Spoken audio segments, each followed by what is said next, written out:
So, hello to everyone and welcome to the 21st info session on education and training in the space sector. This session is quite important, I would say, because it coincides with the successful return of the Artemis 2 mission. And it will be our pleasure to present to you some interesting regional initiatives supporting lunar business activities.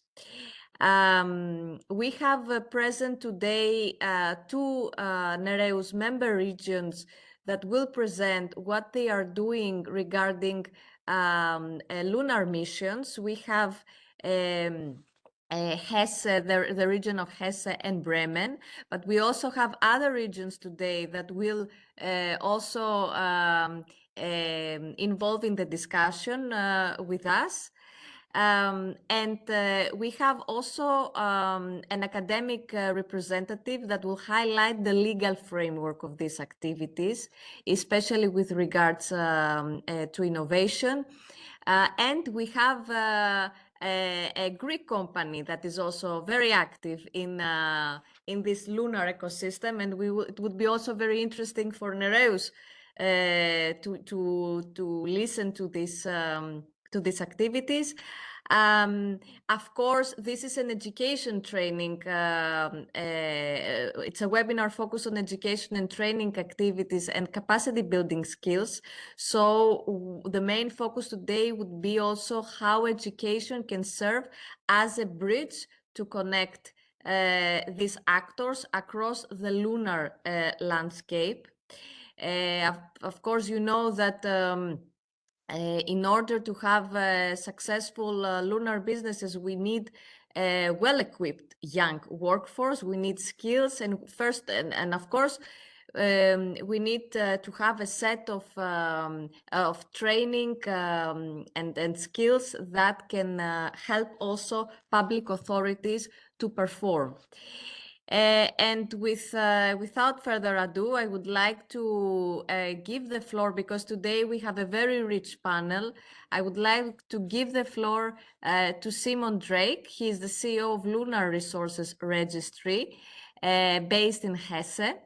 And Simon will present to us today this very interesting and unique lunar initiative. And we are very proud to say that our NEREUS, the first lunar map developed, is in one of our NEREUS member regions in Hesse. So please tell us more, Simon Drake.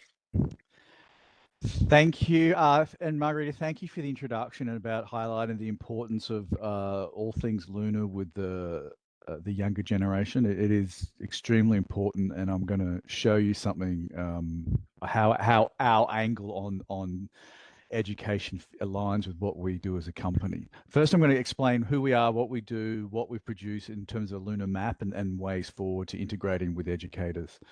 So I'll just share my screen.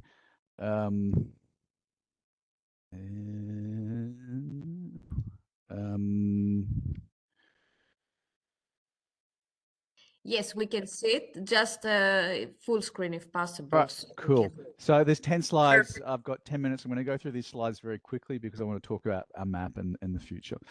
So we are Lunar Resources Registry. We've been in an ESA incubation center. We're in a space business catalyst accelerator, part of Thales Alenia. We started as a company basically mapping resources on the moon. And from that mapping, we looked at it from a business point of view. How does lunar resources work as an industry? It's a niche industry, has big potential, often misunderstood. So we have to put a very practical point of view on a new industry that is sometimes kind of blown out of proportion by journalists and investors. So we have a very sober point of view about lunar resources. What we do is, our theory is if it's not mapped, it's not registered. So our job is to maintain a registry of all things on the moon. That's part of what we do. So one of the outcomes is that we made an A1 size map. But before I go into that as one of our products, We have a whole strategy of why we should do lunar resources exploration and what is the outcome.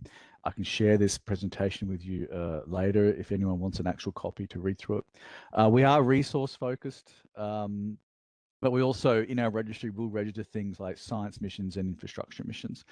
This is how we map. We observe everything that's going to the moon. In this case, all missions, known missions.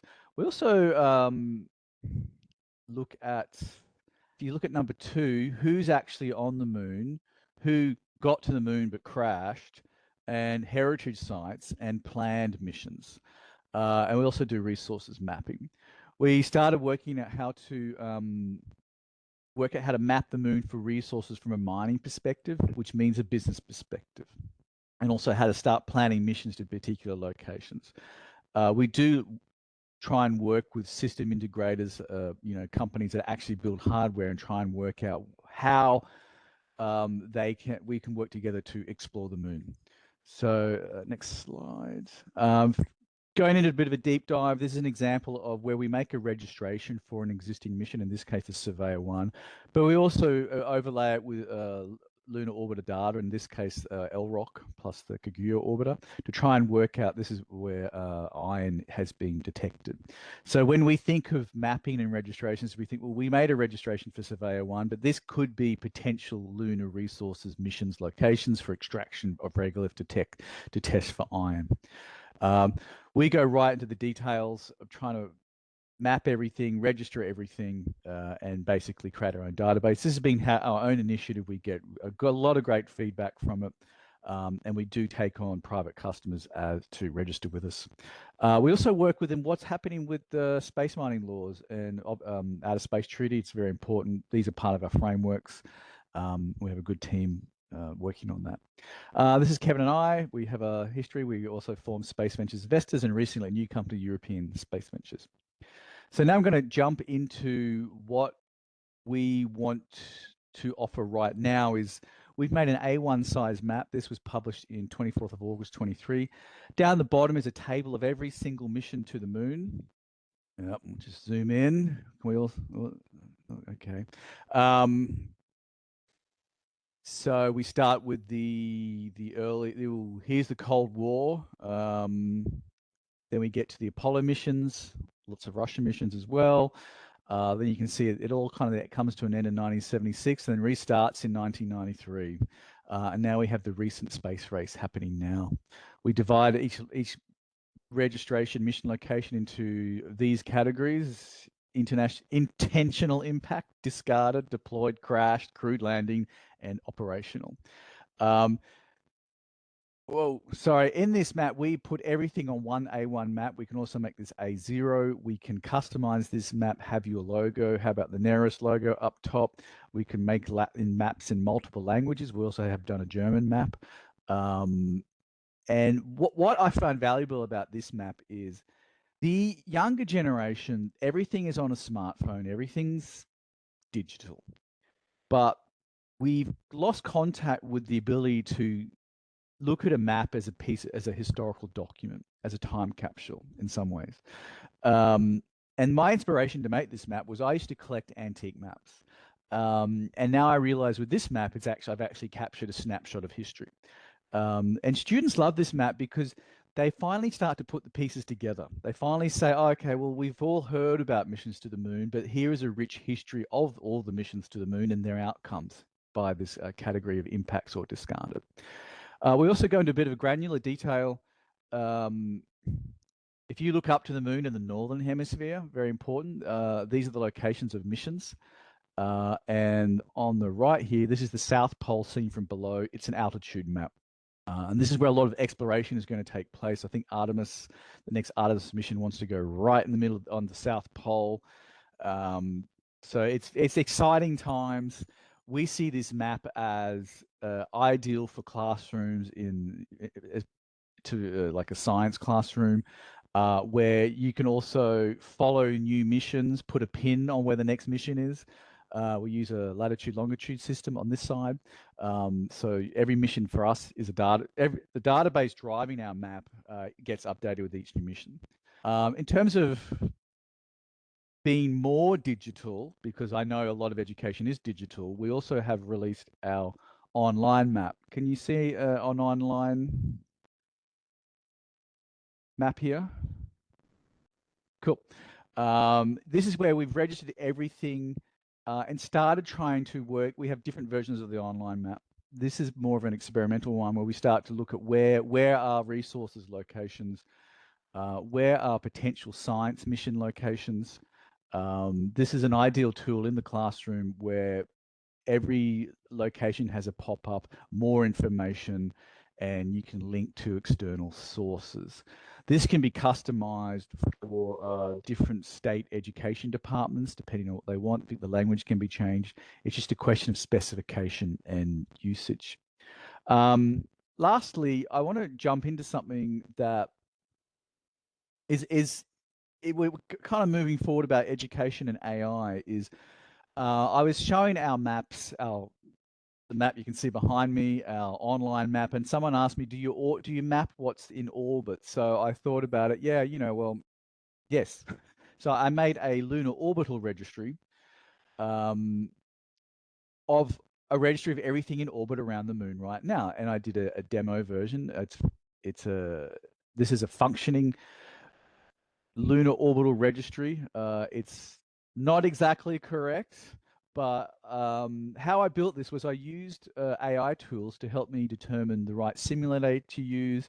It took me a couple of days, but when I realized that I could do it with AI tools, students can also do it with AI tools. They can also build their own lunar orbital registry. AI has given us the ability to quickly specify and build our own simulation tools. And the science behind it is very technical, it's very engaging. We would love to be part of the education system of Europe about education about the moon. We'd like to start with having a map like this in every classroom in Europe to impress on young students that they're part of this history. Europe, made the first maps. Space exploration is possible. The moon is there. We've been there. We're going there again. And also with tools like AI and simulation software, you can start making your own registries of what's going on in space. So this is how we see the future going forward with education is more interactivity coupled with analog, like a printed map. The best of both worlds. Any questions? Fantastic times to be a student, I would say. Yeah, I mean, Fascinating times. 20 years ago, to make a lunar map, you would have had to do the latitude and longitude with a big school ruler and put something on a map. Now you can do it online. It's really amazing, but we say our role is providing the framework and the groundwork. I was reading an article today that the generation beta starts as of 2026, and it would be the first generation born in this AI environment. Yeah.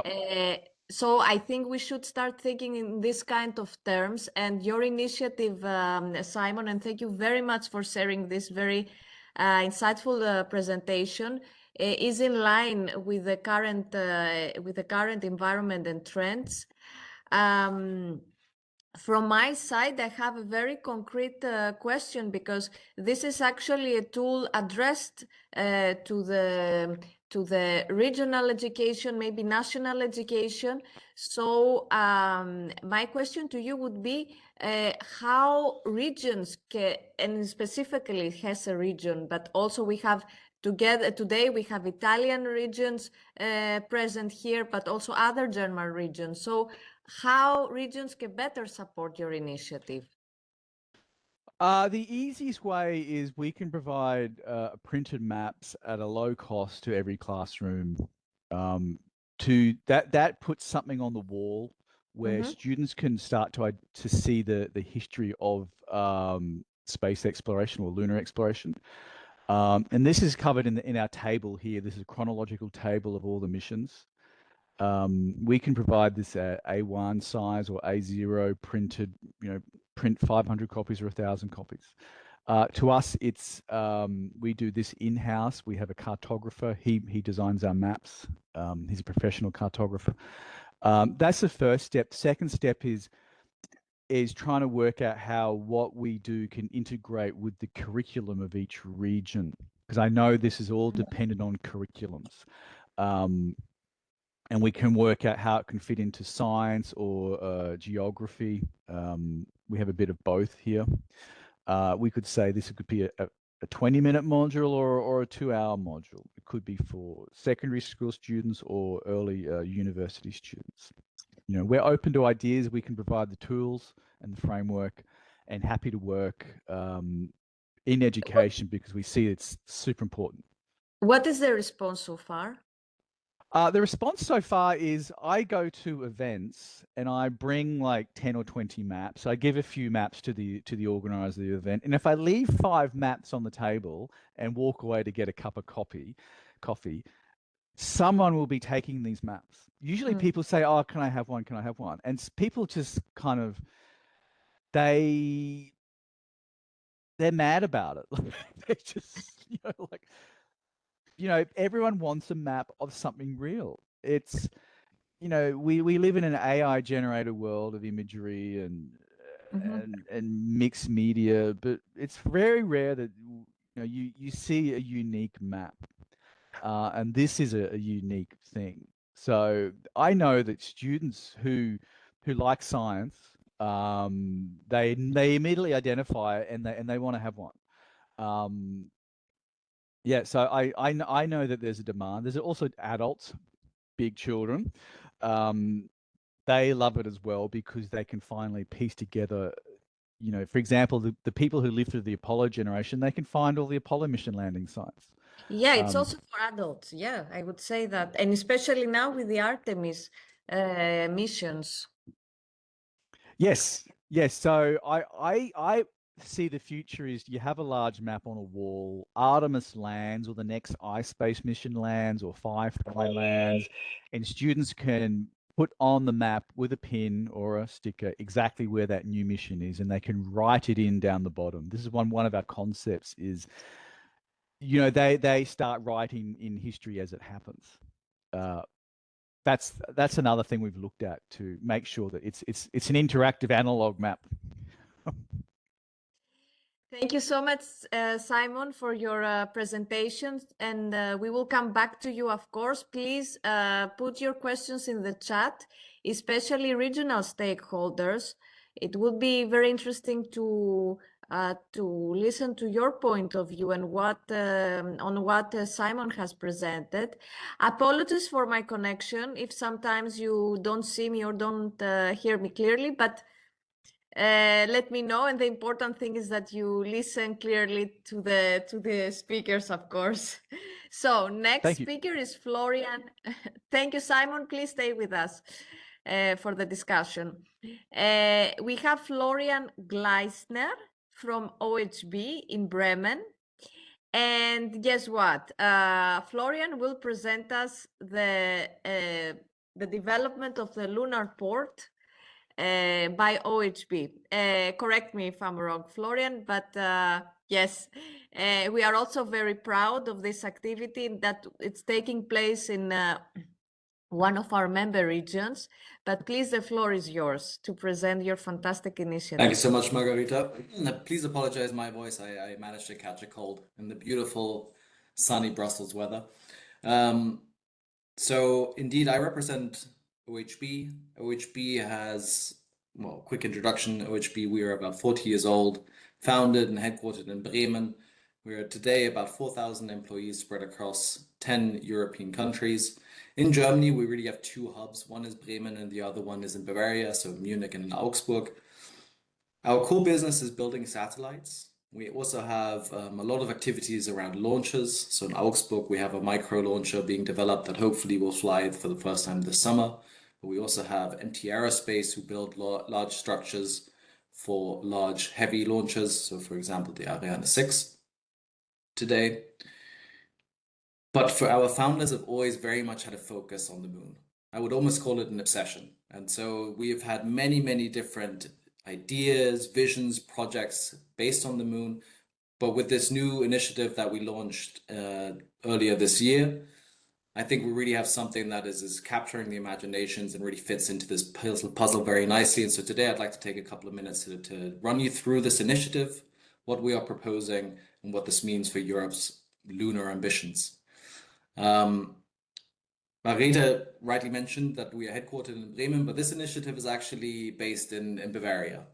So we launched a company called the European Moonport Company, and that is housed in our site in Oberpfaffenhofen in Bavaria.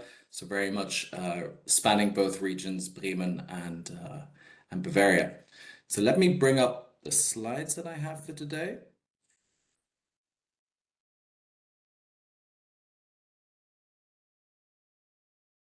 Can everybody see this? Yes. Yeah, fantastic. So I think this will be new for everyone, apart from Simon, because I know, Simon, that you were in Bremen yesterday in our very first Lunar community workshop. And I saw a very nice picture of your map being held by my boss and our CEO and owner, Herr Fuchs. So we're really happy that you're a part already of this initiative in the community. So it's great to see how we're already working together. So apologies that you will see this for a second time, but I hope for everybody else it's new. So as we started thinking about this new initiative, it really came about when we did a very wide range of interviews and discussions with different stakeholders about the moon. What are industry's plans for the moon? What are the experiences that industry have made going to the moon? And what we found is one of the key problems is that a lot of the times getting to the moon is enormously difficult. Not only getting out of our gravitation into orbit and then flying to the moon, but the act of actually landing on the lunar surfaces. And so we did a calculation. We found that over the last 12 years, only about 38% of lunar missions have been successful because of the landing. And so I think Simon in his map showed it very nicely that if you looked at the most recent activities, there were a lot of red. So there is a lot of crashes taking place on the lunar surfaces. And so we felt, okay, this is really something that we need to address if we want to make the lunar community, the lunar economy reality. Landing needs to be safe, it needs to be standardized, and we need to ensure that there is access to the surface. And so here you can see a picture of it. What we are proposing, this is the moon port. Essentially, it is a landing port, a landing pad that will ensure that landing vehicles have a flat, safe surface. They have the right sensoric and location data to really pinpoint where they land. And this will increase significantly the chances of successful landing. We did this study together with the Munich International Airport. So this is actually quite an interesting exercise that we did. It's not a natural partner initially, but as we kind of developed the idea, we found that the knowledge and the experience that airport operators here on Earth have also counts for the moon. So where do you land? How do you then take those vehicles to a sort of terminal? Where do we need to put these different landing pads to ensure a safe activity? And so you can kind of see in this picture how that comes together. And it's very similar to an airport today anywhere on Earth. You have a terminal, which is the golden dome shaped building there, and then leading to that different runways, or in this case, landing pads. And so it's been a very interesting exercise actually working together with an airport on seeing how do you commercialize such an infrastructure. And if you compare this image to previous images that, for example, the European Space Agency has made or NASA, their moon ports look very different. Their moon hubs, they look very different because they had never really considered what does it mean to commercialize such an infrastructure, but they looked at it much more from a scientific and engineering kind of perspective. And so we did all this work and we decided to launch the European Moonport Company. We did this in February of this year in Bavaria together with the Minister President, and it was a resounding success. It was picked up across the media in Germany, but also in Europe and in the world. And I think we've really touched a nerve here for Europeans to be excited about the moon again. And I think Artemis 2, of course, has also helped with that excitement, but I think we are defining a new vision for Europe. So why the moonport? We had one we had already talked about the risk that is currently associated with landing on the moon, but there are also many different other benefits of having such an infrastructure that allows the landing of lunar vehicles. For example, we found that having precise P&T, so positioning, navigation, and timing information, can reduce up to 25% of the propellant needed to land on the moon. So this opens up new technology, new vehicle possibilities. 25% is enormous. It increases safety of landing and the success rates. This is something we'd already mentioned. But it also allows a safer landing in the sense of less contamination during the landing. So today, if you land, there is a lot of dirt that, of course, is shot up as you land. But it allows, in general, for the creation of a community, of an infrastructure, a hub. This is not what we are proposing. We really are focusing on the infrastructure of landing. But our vision is that once you have a guaranteed or a high likelihood of safe, successful landing on the moon, you're able to build these communities, this economy, this infrastructure around it. And so you can have cargo, you can have mining, but you also then are able to really build and imagine almost anything. We like to think of it, and we call it a port, and our founder, our owner, very often compares it with a port in the New World. When the Europeans went out to explore, they would usually have one safe harbor that allowed them to explore. This is a very similar idea. If you create a safe harbor, you can go out, you can explore not only the moon, but go beyond that. And so we need these safe harbors, this moon port.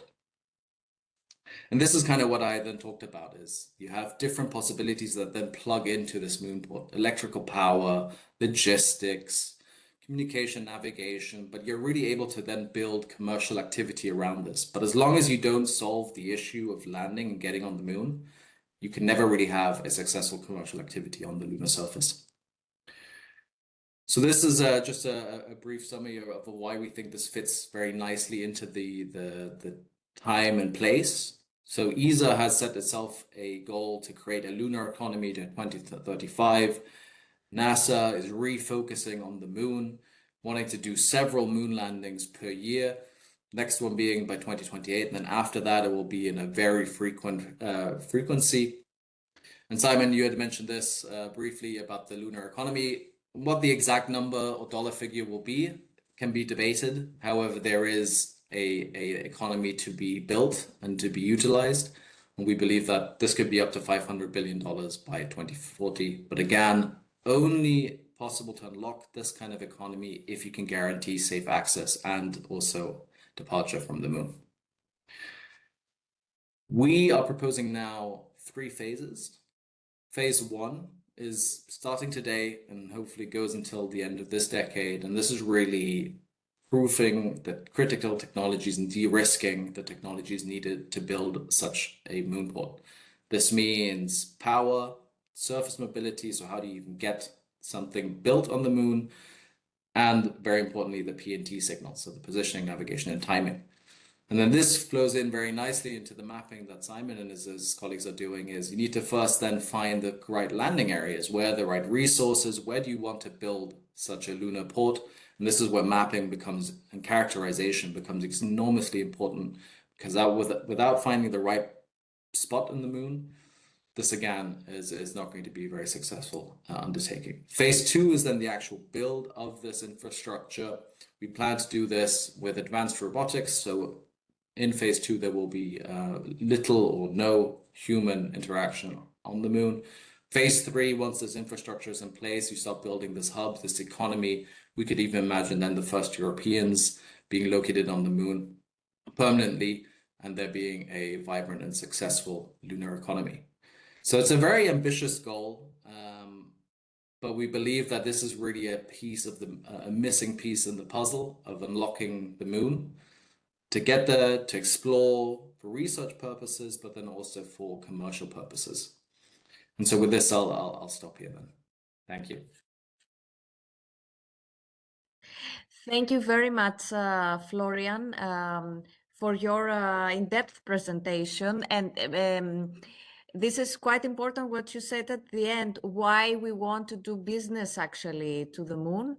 It's for research purposes. The second, it's for commercial. So lunar resources and also access to space, and maybe to have it as a mid-stop for Mars. This is also part of the discussion, very, very ambitious, of course, because again, you need to ensure the safety of your operations, but it's also part of the discussion. What I would, to remind to the audience, please use the chat for your questions. And then we check it constantly, and then we will take the question your question to the respective speaker. What I would like to ask Florian is, from the presentation, from what you showed us, all these activities are very demanding. You don't need just engineers. You need something more. So what are the necessary skills and competences to support future lunar logistics and infrastructure, and how the current education system can support this, how they can better link, they can better connect with the industry? No, it's an excellent question. And I think the very first thing it needs is entrepreneurship. It needs innovation. It needs out-of-the-box thinking. I think Simon had touched upon it as well, with creating this ambition, this drive to go to the moon, and the possibilities that unlocks. So that is very important. We don't currently know exactly what a lunar economy could look like and the possibilities that it brings with it. Yes, of course, mining, but there's so much more that can be done, and that requires out-of-the-box thinking. And so I think that critical aspect of education is enormously important, together with the classical STEM education. So you need to have a solid pipeline of engineers that are able to first get us to the moon. Europe currently does not have a rocket to take us to the moon, so we would have to, for example, be reliant on SpaceX as currently stands. So this is classical engineering. So we need rocket scientists to first get us there so that we can realize these dreams. And then robotics is enormously important. So questions such as AI, all these operations on the moon will have to take place autonomously by most largely. And so we need a strong pipeline also of people very familiar with AI, autonomous systems, robotics. So these are very much future topics that are enormously important for such a lunar activity. But for me, first and foremost, you need innovative thinkers, entrepreneurs, people willing to think a little bit out of the box, because it just has not been done before. Thank you very much. Also to add here, maybe I should have mentioned that in my introduction, NEREUS is about the use of space. So the end user and the benefits of space here on Earth. However, we also host, we have member regions that they are powerhouses and they are very active in the upstream space sector. So this is why this webinar is very relevant for us. And it's the first one on lunar activities. They will follow more. Because this is something that really, it's really a key activity, one of the key activities of our regions. And of course, it impacts the education system. Therefore, it's part of this webinar series. Before I introduce the third company, I think it's good to take a moment for a few minutes and have the point of view of an academic. We are pleased to welcome to the floor Dorina Antoni from the University of Eindhoven University of Technology. Dorina has collaborated also with the European Space Agency, and her research is focused on space activities, and more specifically how these activities can be put into a broader framework of open innovation and stakeholder engagement, because at the end of the day, what we have to look, it's also how to strengthen our regional space ecosystem and the European space governance in general. So Dorina, I would like to give you the floor, and also to share with me a few points regarding your views regarding the first two presentations, but keep also some points for the next presentation. It's just that we cut your intervention in half. And And we give also time to the audience to digest the information and engage in the discussion with us. Please, the floor is yours. Thank you, Margarita, and thanks also to Simon and Florian for the insights through very interesting presentations. Where I'm speaking from, I've been trained in space law, as Margarita rightly pointed out, and also I now work on innovation governance. And I think that these worlds need to come together. That's why my intervention is trying to combine both perspectives. So what we're doing in Europe is something really distinctive. We're building our lunar engagement across several levels at EU level, ESA, member states, European Commission, and then we have the regional level that now is becoming more and more feasible. This is quite distinctive compared to the United States approach, which is at the federal level, and China, which is more like planning at their state plans. So what we heard now from Hayes and Bremen is really the regional layer of this framework is kind of a glue that brings the multi-level European framework together. And this matters because the international space treaties, they give us clear principles since 1967 on the non-appropriation of territory, on the freedom of use, on the due regard for the interests of other states.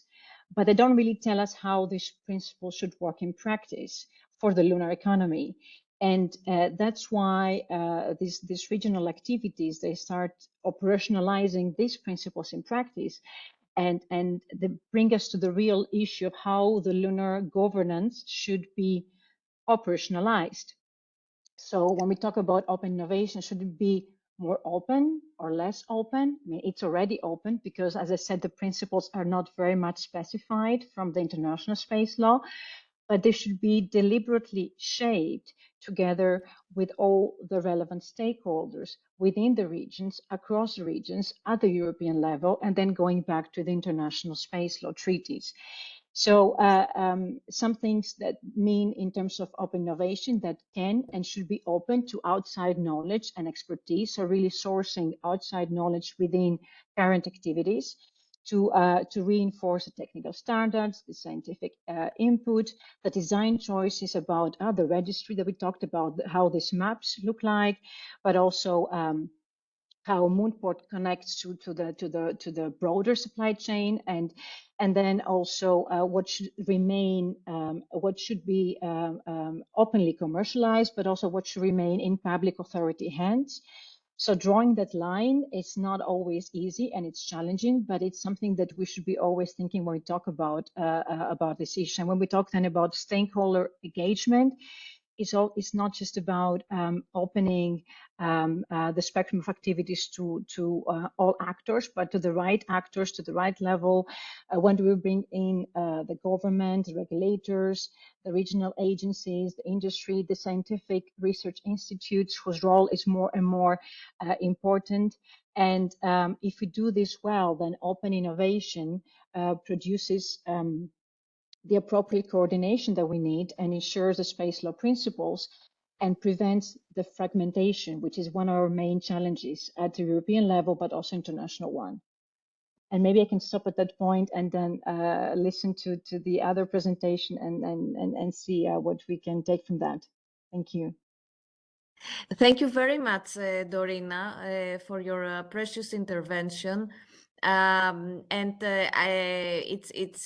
been highlighted that the role of academia is key actually and it should go alongside with these activities to emphasize the necessity of such frameworks, legal frameworks, and also stakeholder engagement. The right stakeholder engagement, as you mentioned. So now I would like to present you the next speaker. I started with, let's say, two space regions, the regions of NEREUS, that they are very active in many different space activities. But I would like to continue with a Greek company. I would like to present to you Mr. Haris Kosmas. He is the CEO of Lunar Cargo. And I'm very interested to listen to the activities of his company and how the regional level there supports the activity and the scope of the company. Please, Harry, the floor is yours. Yes, I have two hats. I have also a German hat from Essen because I have an office in Obertshausen. Okay. And the reason I have this office is because I don't receive any support from the Greek region and government. So far, not. Good to mention. And apologies if I skipped that this information for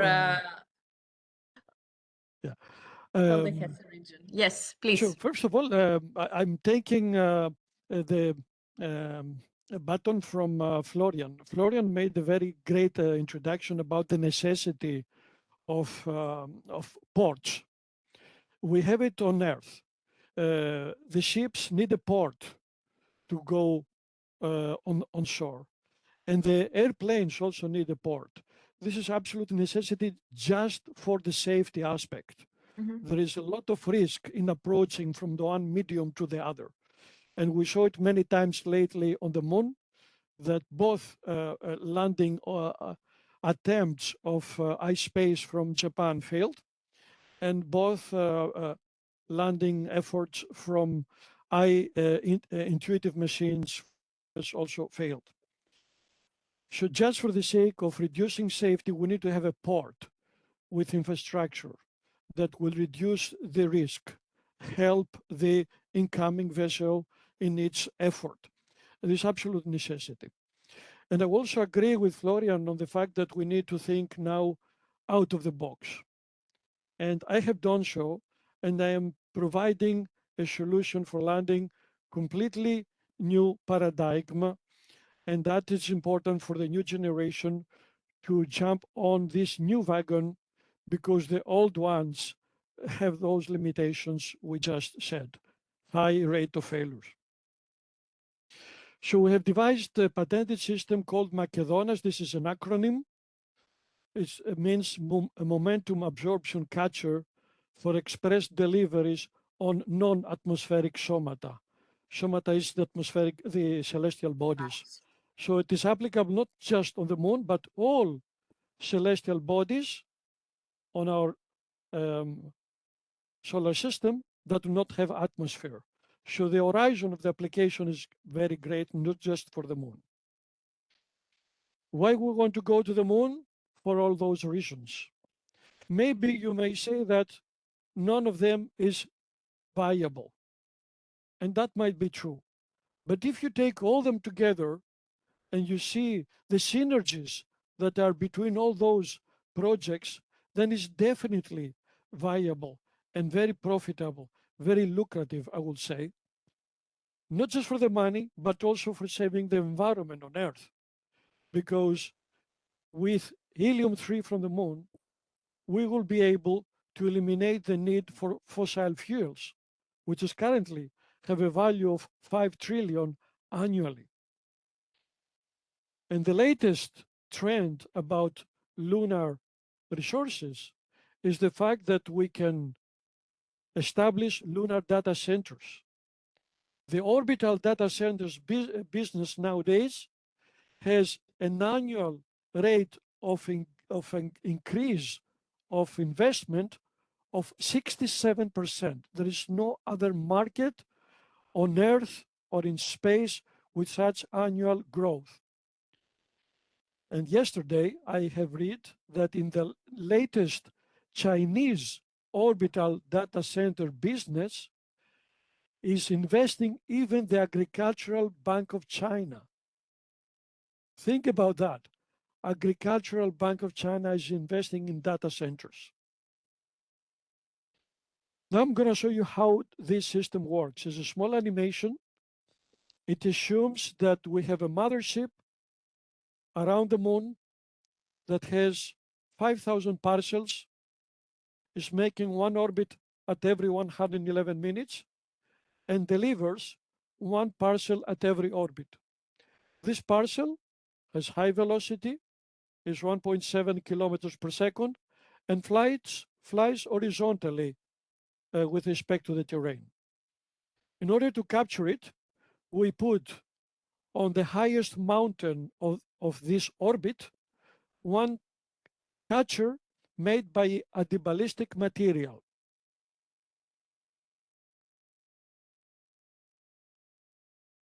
I have to go back.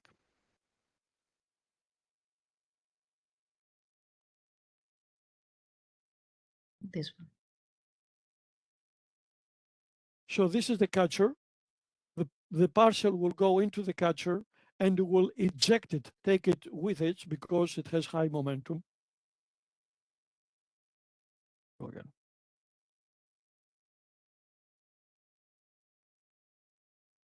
So it goes in and pushes away the catcher, which is connected with a number of springs that altogether consume the kinetic energy, the momentum, in other words, of the parcel, and reaches to a landing net. Then we pull with a system of winches the system back in the initial pole position to receive another parcel in 111 minutes. So this deceleration is with a mechanical reusable system, which means we don't need fuel for the deceleration phase, which is a very important increase in efficiency of landing. And less expensive, I can imagine. Less expensive, yes, 1/3 of the cost. So it's not only risk reduction, but it is very economical. And for those relevant to the landing phase, I must stress a non-obvious point that this system does not generate any ejecta, which is a very important issue. Ejecta can damage the neighbors, even the orbiters around the moon. The market, this is something I'm going to disagree with Florian, is not just 500 million. According to PricewaterhouseCoopers, just the transportation market until 2041, which is the expiry of our patent, is going to be 1.5 trillion just for landing. And our system, I must say, can also function for point-to-point ballistic transportation around different bases on the moon. There are going to be different bases, different locations, and they will need to have physical communication. We can do it in this way. It will be the receiving end, not the sending. For the sending, we need something like mass driver or spinner or something mechanical. So I'll have to rush for the rest of the time. So highlighting that we don't need any fuel. The system elements, mainly the mothership and the decelerator that consists of the catcher and the necklace. We need rovers from third parties to do the deployment. We will do that in a kind of a barter trade agreement. There are going to be many rover operators.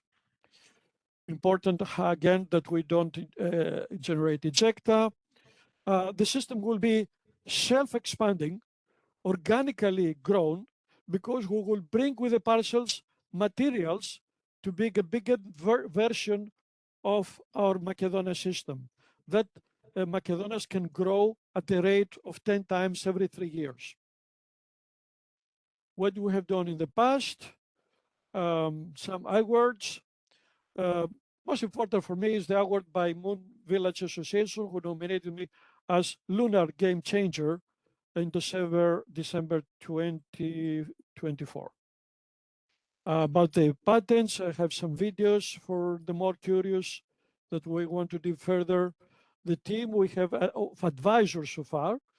And I must say, because I'm talking also with a German audience, that this idea came out of a partner of a similar thought of a partner of Werner von Braun in the 70s, who had discussed for the first time of mechanical landing, a lunar slide lander, using the friction with the moon, the terrain of the moon, in order to decelerate a lander.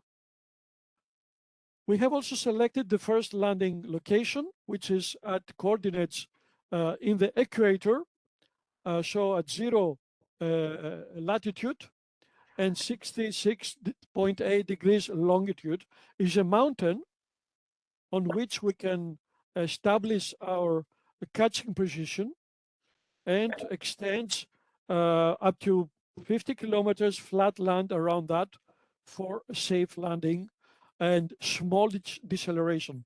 The deceleration, here I say we can achieve 4, even 3 Gs of deceleration, which means will be good even for human beings.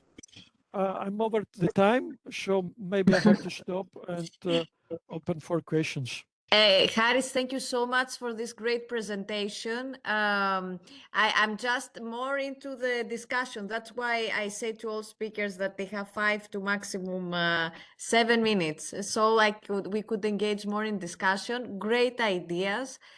I have a question also, a question on your presentation, but before I give the floor to you and to Torina, I would like to address maybe to call our German regions actually to ask a question to your presentation. I think that's more honest because you are also based in Hesse, which I didn't know, or I skipped that. Apologies for this.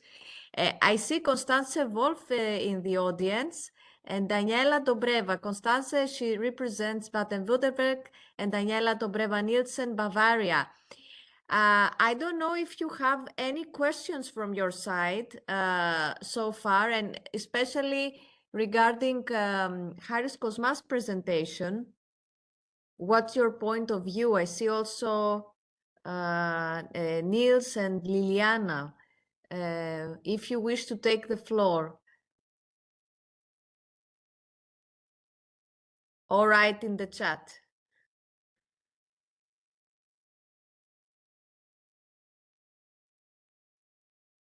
Okay.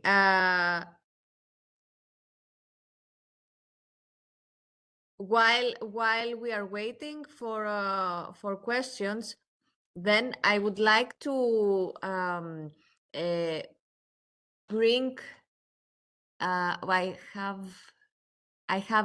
Yes, I would like to. Okay. I would like to bring to the discussion the issue of space sustainability and and also safety issues. What you presented, Haris, it seems to be a sustainable tool for the lunar activities. And maybe Dorina, you could share your point of view regarding Haris' presentation and the sustainability of such activities. Thank you, Margarita, and thank you, Haris, for a very interesting presentation. So when we think about not only this presentation, but the previous one, the map, so the registry of the resources, and then the moon port, which provides like the access and also parts of coordination and potential commercialization. And then we have Makedonia's like a landing concept. So we have to think.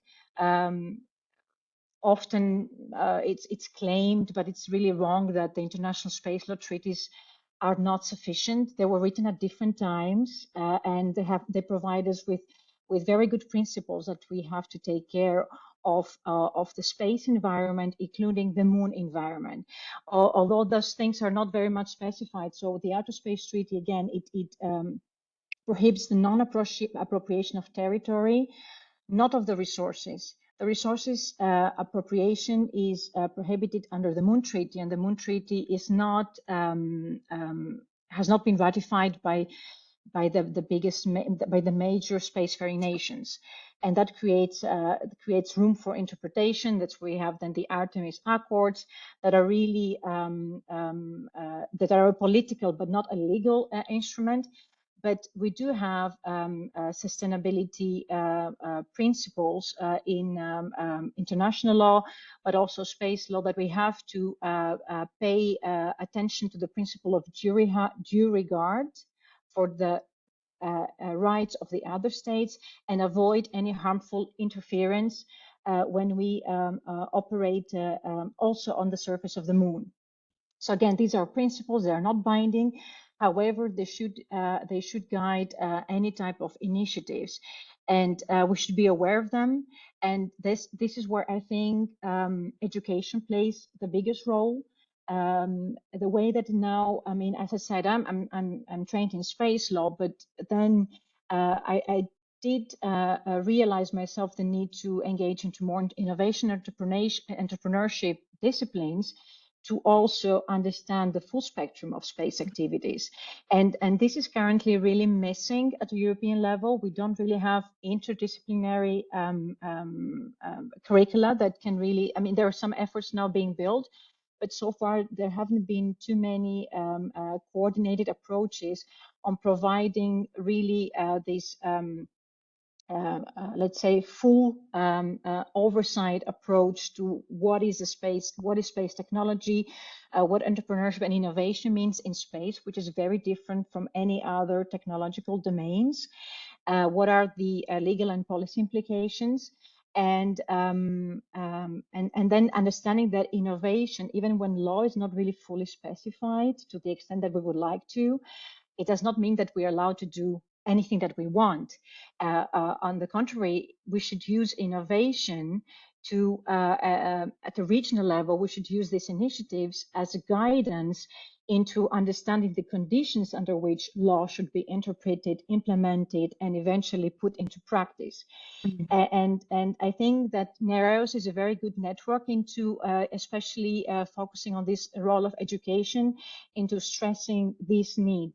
These are this is the young generation that we need of the future, because the moon is preserving the environment of the moon and outer space for the future generations. It's about sustainability also for the future generations, not only, and this is a responsibility that we have, and we have to take seriously into account.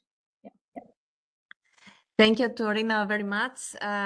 Indeed, sustainability and safety also, it's part of the discussion for the EU Space Act. Lunar activities are much relevant in this discussion because they touch upon both topics. I see a question addressed to Harris from Baden-Württemberg. What kind of rovers are needed?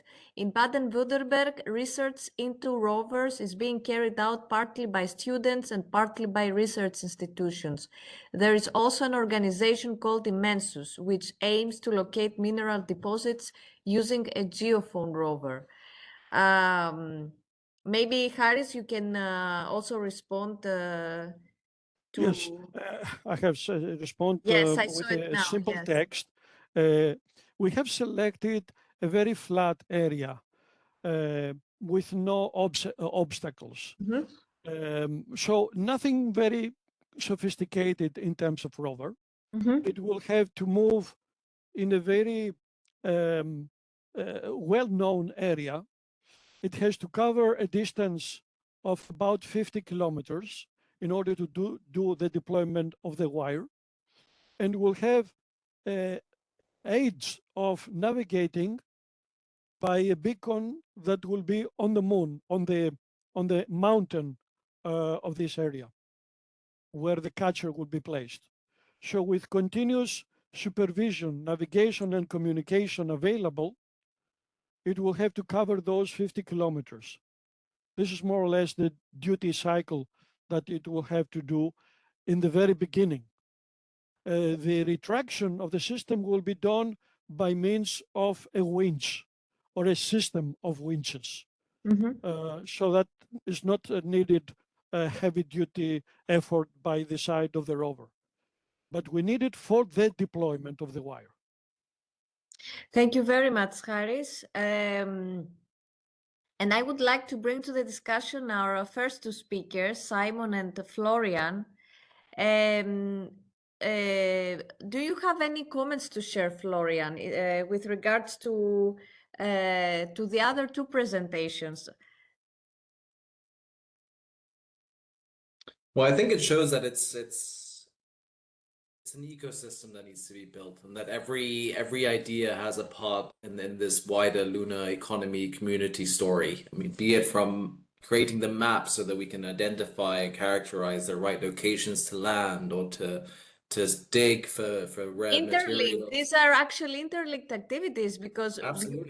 you would need the map to Yeah. No, absolutely. justify your this activities. is always the start, and so I think this interlinkage is really interesting and important.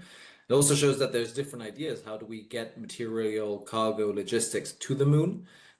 The pad is one idea, but I don't think they're exclusive. I think they all need to work together. I mean, for example, this slingshot and catchode can be one part of the solution as well, together with a moon port. And so again, I think this idea, or this necessity to think out of the box and how do we make this reality is really important, and is showcased by all three presentations, that Europe has the ideas, that we are able to do it.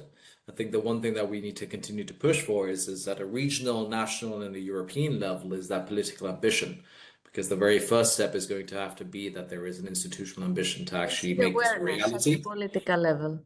Exactly. And so I think getting this on the political agenda, and to have Europe speak about what are our ambitions for the moon.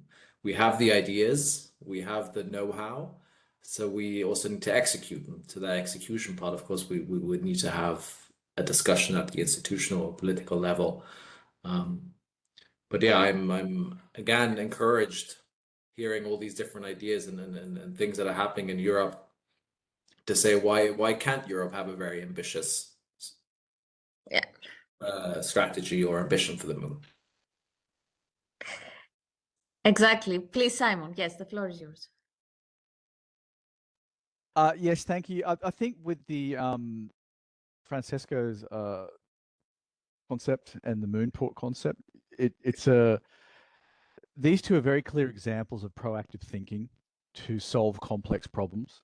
And one of the reasons I created a registry was to, from a sales and marketing point of view, and a legal point of view, was to say a registry for me says, oh, if you want to put a moon landing area here, as Francesco said, a particular location or a moon port, it needs to be registered, so that it's proclaimed that that area is somehow reserved for that activity, because investors need a certainty that that location is reserved for this activity, and they can invest in it, and they know that they're not going to be kind of elbowed out of the way by somebody else. So that was one of the reasons why we created a registry, is there's all this chaos, whether it's legal or technological. We just want to start creating certainty of where things are and where they can be, without impeding on any laws, but just trying to show the way,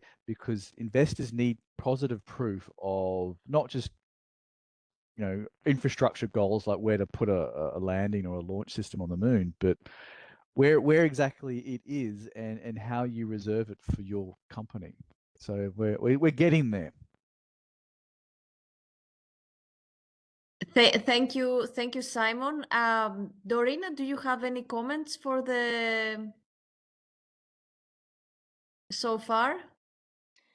No, I just concur this comment from Florian on really the ecosystem that we're building, especially across regions, the multi-level, and this very much then matches this need for interdisciplinarity when we talk about education, because only an interdisciplinary education would be able to address the challenges and needs of an ecosystem approach to space activities in Europe and beyond.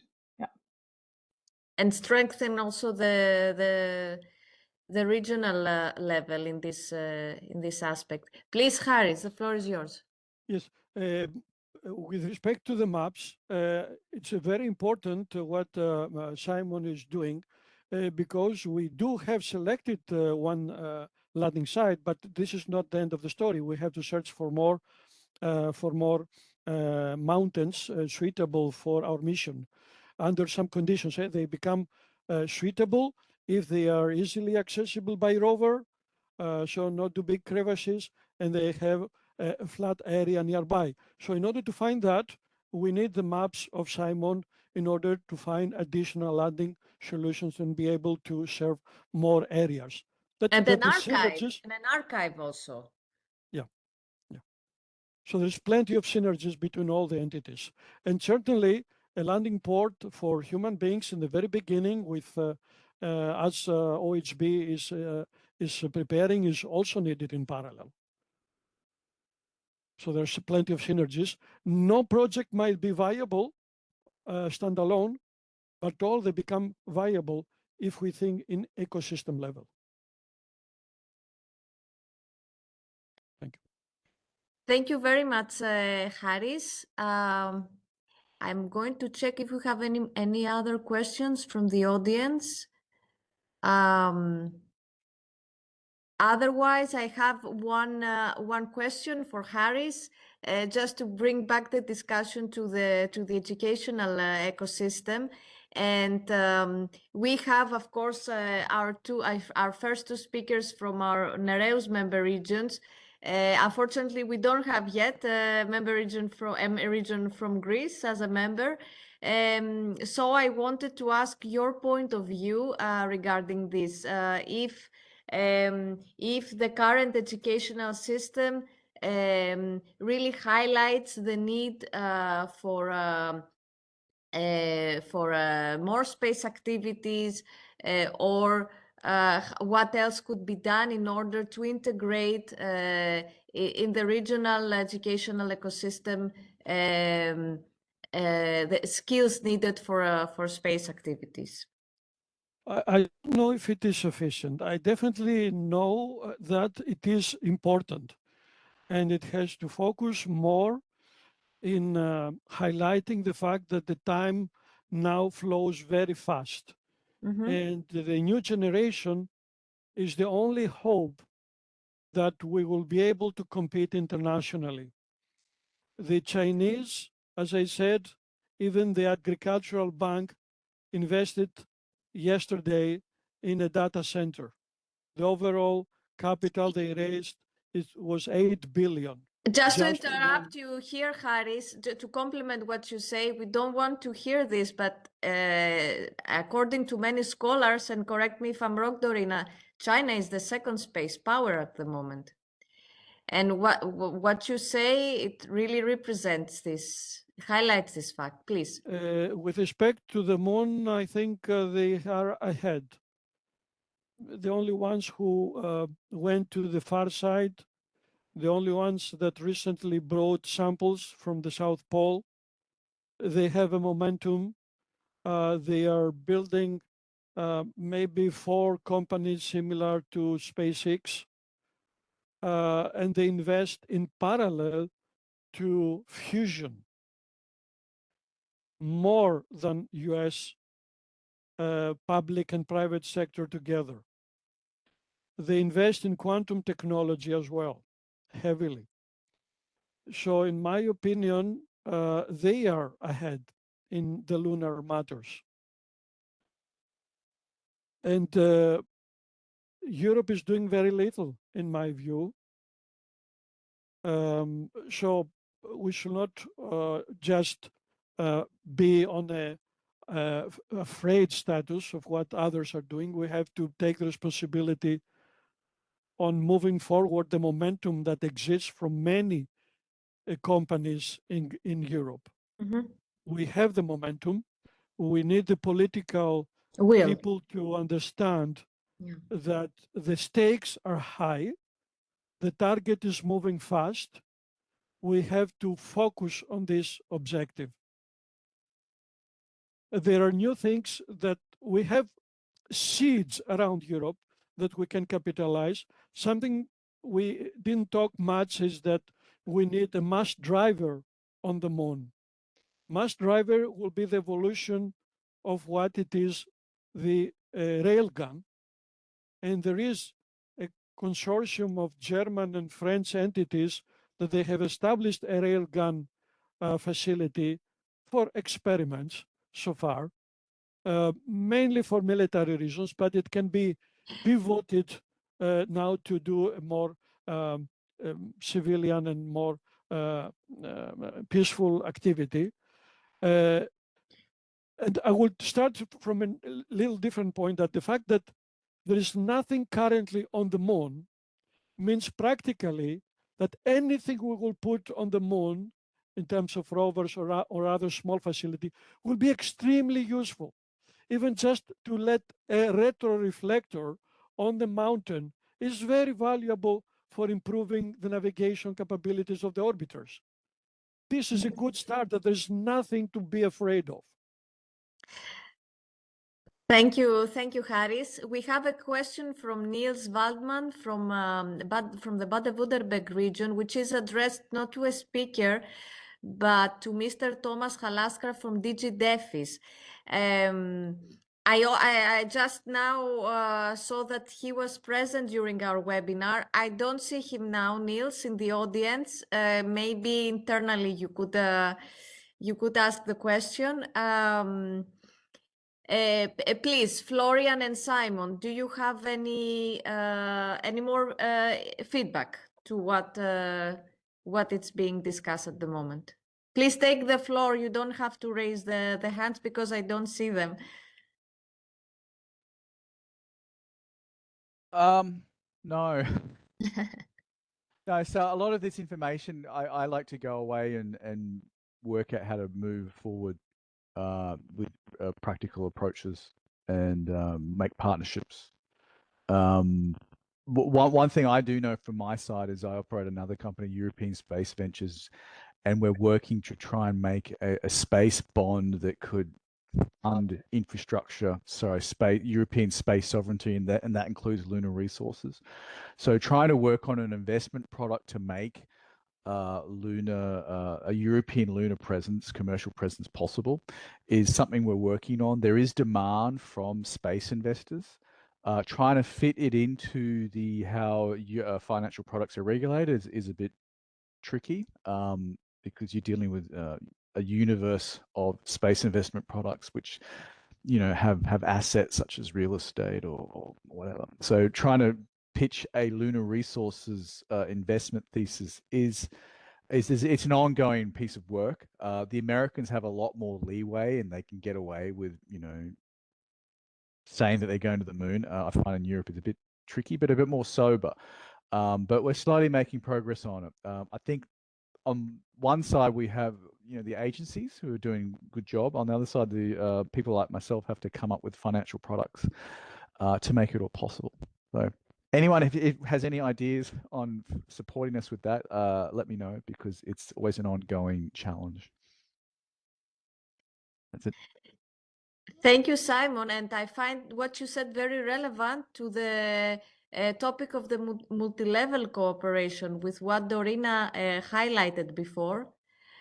And I'm also interested to listen to your point of view, Dorina, regarding the key skills needed following the current trends in the space sector on lunar activities. We see now that, well, lunar activities was a matter of the national level, especially in the 60s, but now we start seeing that this is diffusing into the top-down level. So I'm wondering how this impacts academia, the education system. Just a brief overview. Yeah, so we heard earlier that we need strong political will in Europe to change how our ecosystem is evolving. And I think that's one of the main axes. I think the second axis is really changing or accepting that the role of universities has evolved.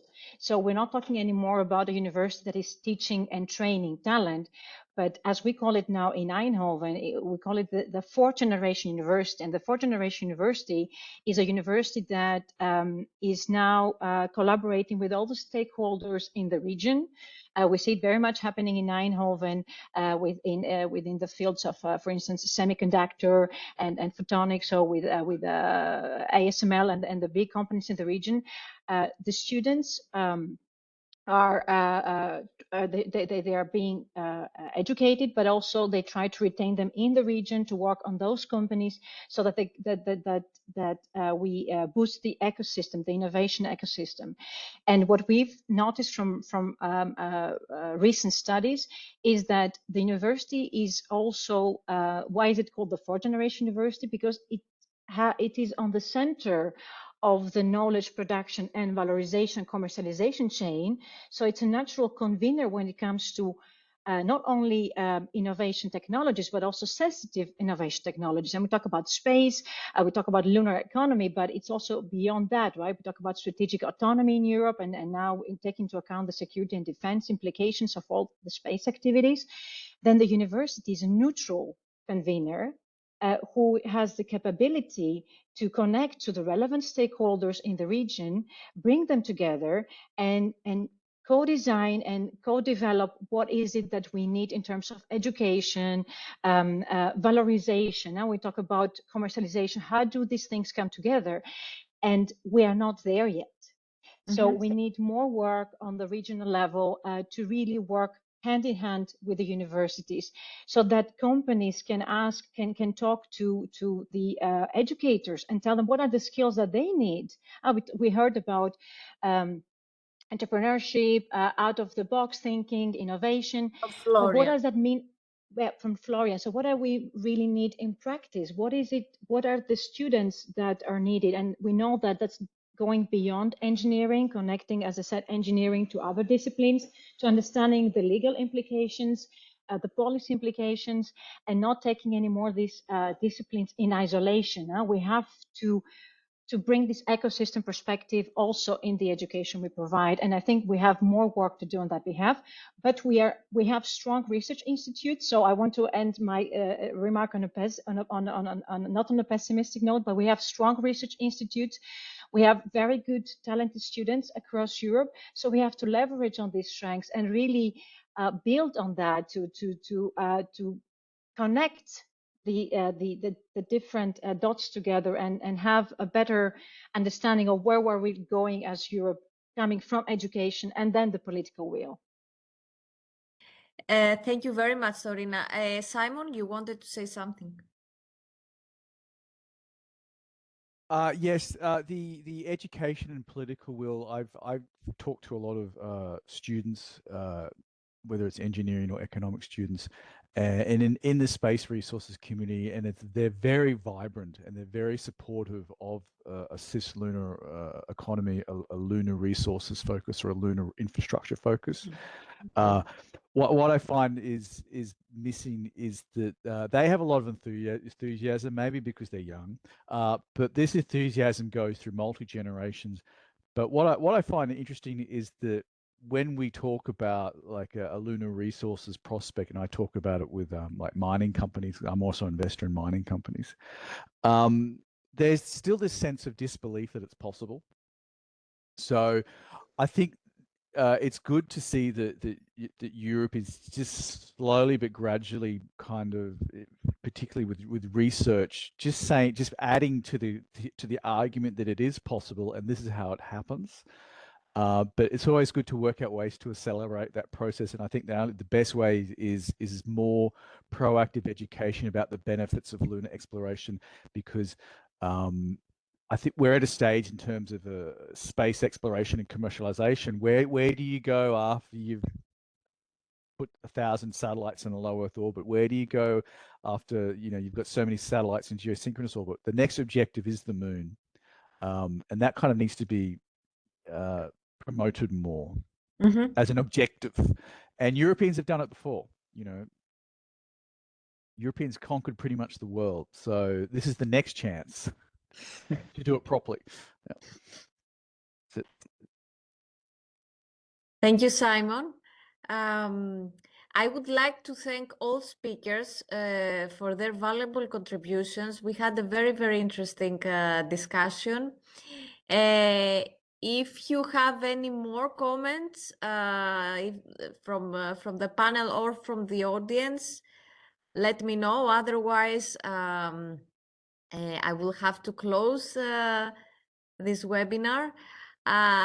For sure, as I announced from the beginning, it will be the first webinar of a session on lunar activities. I think this is something, it's the first part of the discussion. Sorry, Florian, you wanted to say something.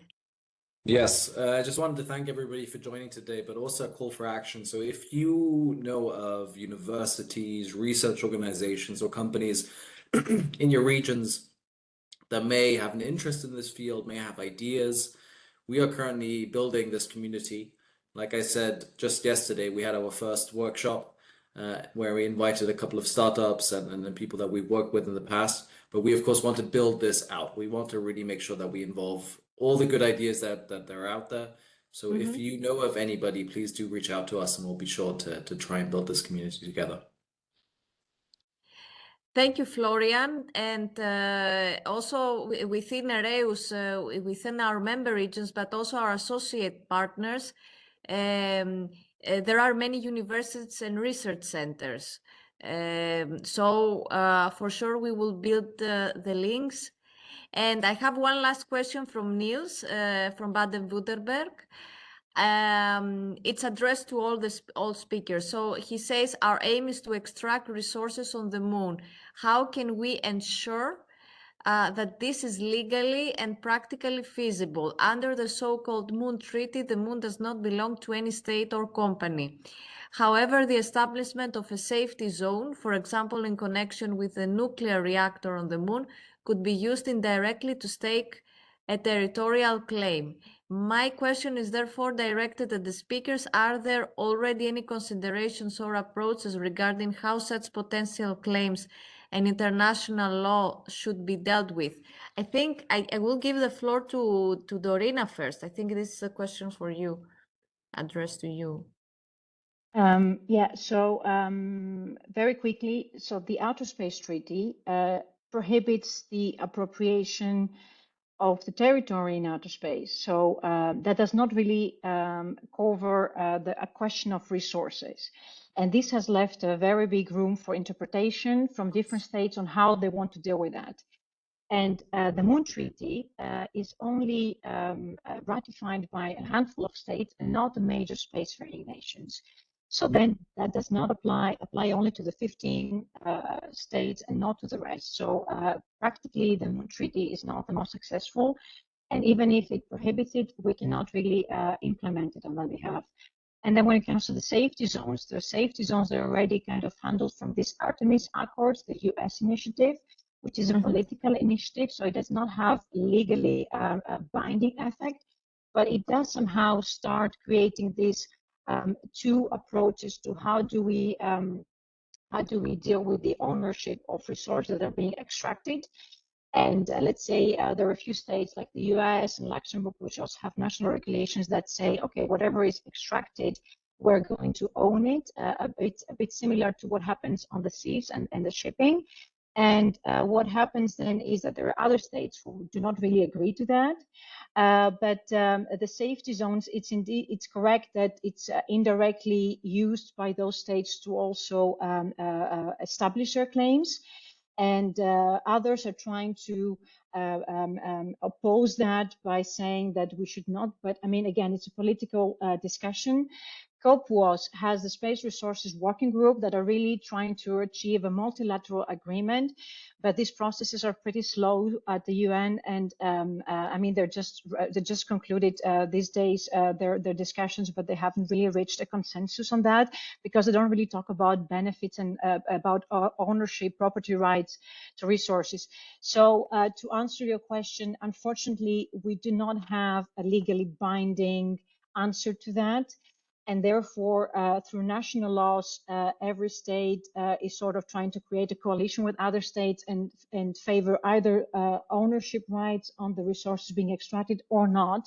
My own personal view is that the moon and should be treated as a global commons, and we cannot own it. We can use it for peaceful purposes, and we should adhere to the principles of international law. Thank you so much, Dorina, for your fruitful response. Yeah, it is, if you, for those who had been following this webinar series, we had emphasized this kind of topics. We had topics on space law, space policy.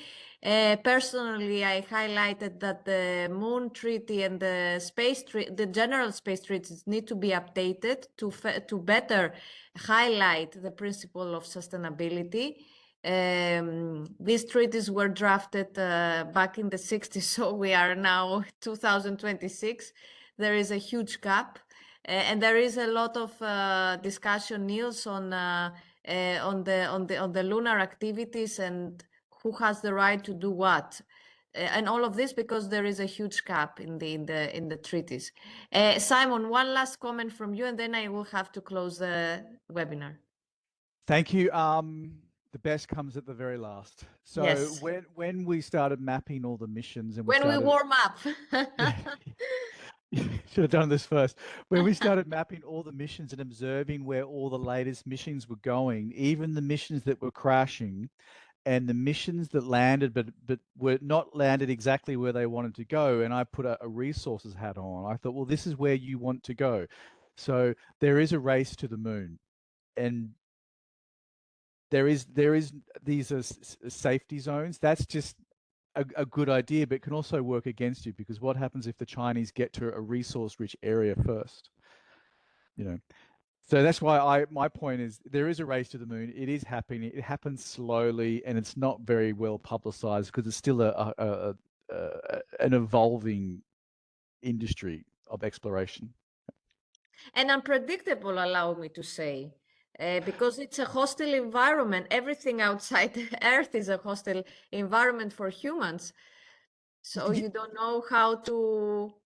Yes, and so when I look at where the CLIPS program is going with NASA and where the Chinese go, they're going to regions where you'd want to go to start resources exploration. Yeah, we have our legal frameworks which work, but I think at some stage they'll have to be realigned or readdressed based on a situation that comes later. So. Thank you very much, Simon. Thank you, Florian. Thank you, Cosmas. Thank you, Dorina, for your academic contribution. It was very needed in this discussion.